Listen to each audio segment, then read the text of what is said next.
सुप्रभात बच्चों।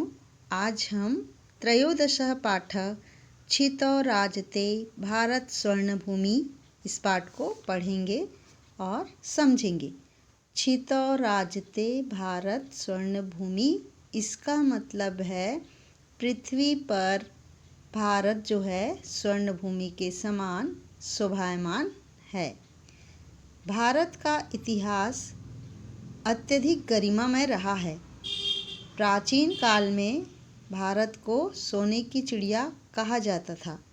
किसी समय में भारतवर्ष विश्व में अग्रणी हुआ करता था। अग्रणी का मतलब आगे, सबसे आगे हुआ करता था।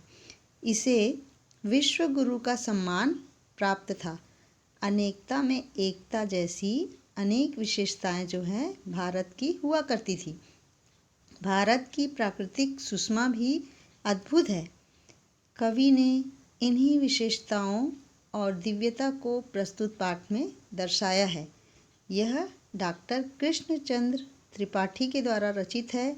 इसमें भारत के स्वर्णिम इतिहास का गुणगान किया गया है।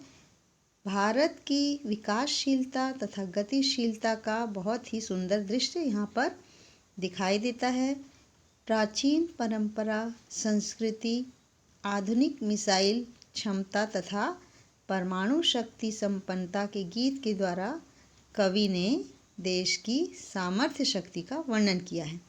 तो आइए हम इस पाठ के श्लोक का अर्थ समझते हैं। पहला श्लोक है, सुपूर्णम सदैवास्ति खाद्यान्न भाण्डम नदीनां जलम यत्र पीयूषतुल्यम इयं स्वर्णवद् भाति शस्यैर्धरेयं छितौ राजते भारत स्वर्णभूमि। यहाँ पर भाण्डम का मतलब होता है पात्र, खाद्यान्न भाण्डम। यहाँ पर खाद्यान्न के साथ में जुड़ा हुआ है भाण्डम। तो भाण्डम जो है पात्र है और खाद्यान्न मतलब होता है खाद्य पदार्थ। पीयूष तुल्यम का मतलब होता है अमृत के समान। शस्य का मतलब होता है फसलों के द्वारा। यत्र मतलब जहाँ, शस्य मतलब फसलों के द्वारा। तीसरी लाइन में स्वर्णवध है। स्वर्णवत मतलब सोने के समान। धरा का मतलब पृथ्वी और छितौ मतलब पृथ्वी पर। जैसा कि पाठ में है छितौ मतलब यहाँ पृथ्वी पर, पृथ्वी पर। इसका पहले लाइन का अर्थ है, सुपूर्ण सदैवास्ति खाद्यान्न भंडानम, मतलब खाद्यान्न के पात्र सदा परिपूर्ण रहते हैं। ऐसा हमारा भारत देश है कि यहाँ पर खाद्यान्न की कोई कमी नहीं है। खाद्यान्न के पात्र सदा परिपूर्ण रहते हैं। सुपूर्ण मतलब परिपूर्ण। नदीनां जलम यत्र पीयूषतुल्यम, जहाँ नदियों का जल जो है अमृत के समान है।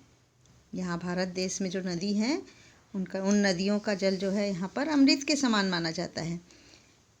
इयं स्वर्णवद् भाति शस्यैर्धरेयं छितौ राजते भारत स्वर्णभूमि। यह भारत भूमि फसलों के द्वारा सुशोभित है। सस्यधरम धरेयम मतलब शस्य यानी फसलों के द्वारा। छितौ राजते भारत स्वर्णभूमि, पृथ्वी पर भारत जो है स्वर्ण भूमि के रूप में शोभायमान है। तो इन चार लाइन का जो अर्थ है इस प्रकार है, खाद्यान्न के पात्र यहाँ सदा परिपूर्ण रहते हैं। जहाँ नदियों के जल जो हैं अमृत के समान हैं। भारत भूमि जो है फसलों के द्वारा सुशोभित है। इस प्रकार पृथ्वी पर भारत जो है स्वर्ण भूमि के रूप में शोभायमान दिखाई देती है। अब हम आते हैं दूसरी पंक्ति की ओर। त्रिशूलाग्नि नागय पृथ्वीरस्त्र घोरय अणूनां महाशक्तिभिः पूरितेयं सदा राष्ट्ररक्षार्थानां धरेयं छितौ राजते भारत स्वर्णभूमि। यहाँ त्रिशूल जो है, त्रिशूल के द्वारा, त्रिशूल जो रहता है, जो आपने देखा होगा त्रिशूलाग्नि नागय, जो शंकर भगवान का जो त्रिशूल रहता है वो त्रिशूल की बात। अस्त्र घोरय भयंकर अस्त्रों से, पूरिता का मतलब होता है पूर्ण। और रता का मतलब होता है लगे हुए।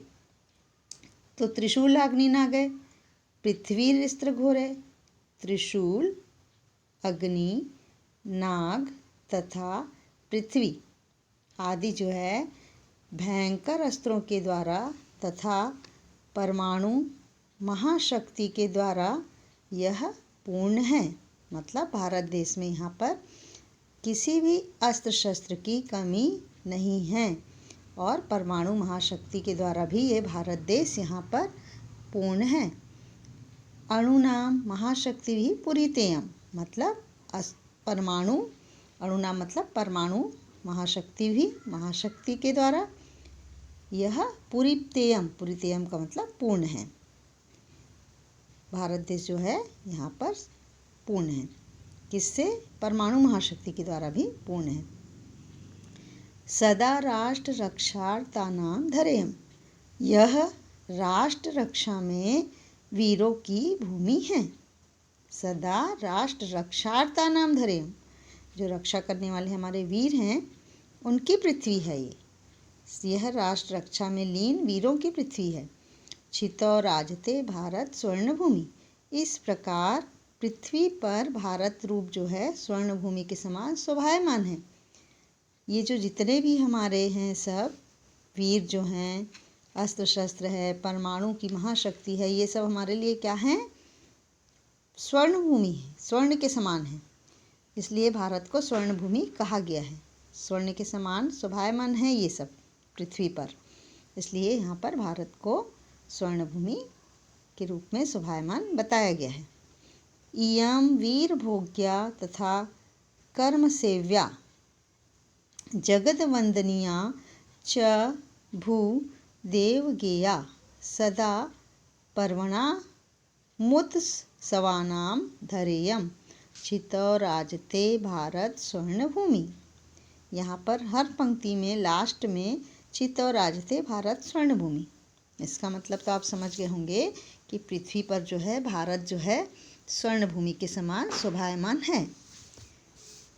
आइए इसका अर्थ समझते हैं। इयम मतलब होता है यह, वीर भोग्या तथा कर्म सेव्या, वीर भोग्या यानी वीरों के द्वारा भोग्य, वंदनिया जगद वंदनिया च भूदेव गेया, वंदनिया का मतलब स्तुति करने योग्य, सदा पर्वणा मुत्सवानां धैर्यम् छितौ राजते भारत स्वर्ण भूमि।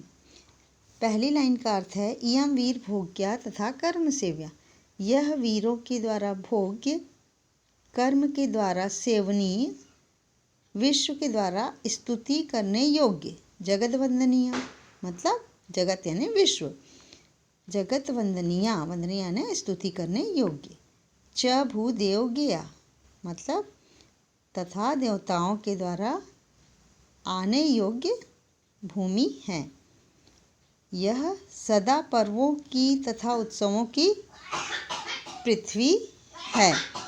सदा पर्वणा, पर्वणा यानी पर्व, और यहाँ पर उत्सव छुपा हुआ है, पर्वणाम उत्सवानाम मतलब उत्सव, पर्वों और उत्सवों की पृथ्वी है। धैर्यम् यानी पृथ्वी।